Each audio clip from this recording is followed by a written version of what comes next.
Well, today there will be a Paul Lamison tribute pitch in honor of him taking the mound almost a year ago at the Tampa Bay Rays game. Dan joins us now, and Dan's at town with his family. They'll be throwing out the first pitch. This is such a great full circle moment. It is full circle, and it's also one of those things we think back, this was a year ago. Yeah. It is so hard to believe. It's also something hard to grapple with, right? Because it's coming up on that 1-year anniversary when we lost Paul. But Paul has his 3 beautiful daughters, and his youngest, Ava, gets to carry on her dad's legacy by throwing the first pitch tonight at Tropicana Field. Who is your next new pitcher? This guy right here. That guy, Paul Lamison. He made us all smile and laugh with his big personality, but we saw Paul's biggest smile when this happened. Can't wait to see you this season when you throw out the first pitch. Yeah. That's excellent.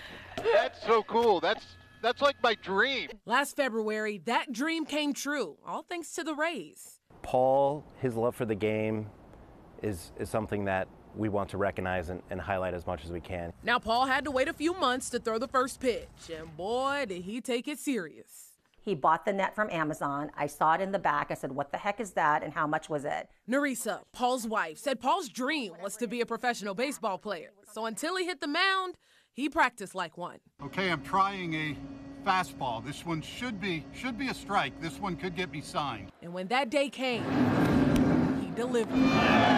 Surrounded by family and friends and coworkers, Paul lived his dream. That was the coolest thing ever. That was the coolest thing.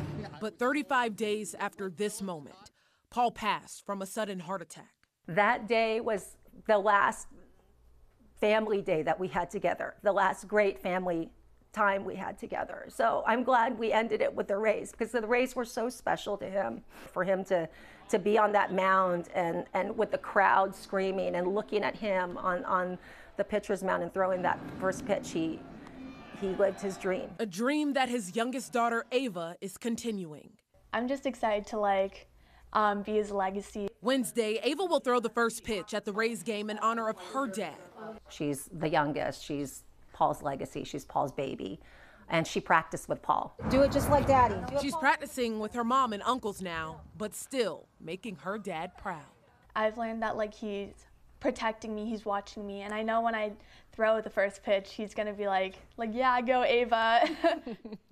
He always was so proud of his girls. They'll all be there on the mound when Ava throws that first pitch tonight at 6:40. I swear, Ava is so beautiful. Looking at her, it almost takes your breath away because they have the exact same smile. Their smiles were exactly the same. I was going to say, Paul always had a smile on his face, but in that picture, in that moment, the smile was so big. And then you heard her talking about it, and her smile was so big, too. I remember the joy that day when he was there. I mean, afterwards, and you saw him there speaking after, it was like he couldn't believe it happened. Right? So I hope that she gets as much joy out of that today as well. Yeah, he said this was one of the best moments in his 30-year career. So. Well, big thanks to the Rays. You made his dreams come true, and big thanks for letting Ava throw out the first pitch tonight at their game.